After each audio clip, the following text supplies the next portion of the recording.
اولاد کو بددعا نہ دیں۔ حضرت جابر رضی اللہ بسم اللہ الرحمن الرحیم۔ السلام علیکم رحمۃ اللہ وبرکاتہ۔ احمد راجہ ٹی وی میں خوش آمدید۔ شروع کرتے ہیں آج کا لیسن۔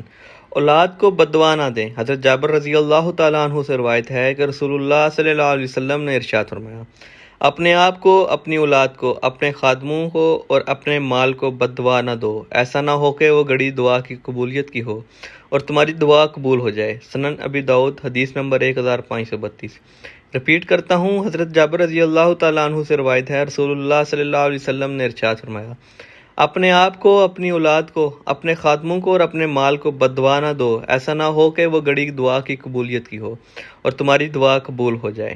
سنن ابی داؤد حدیث نمبر 1532۔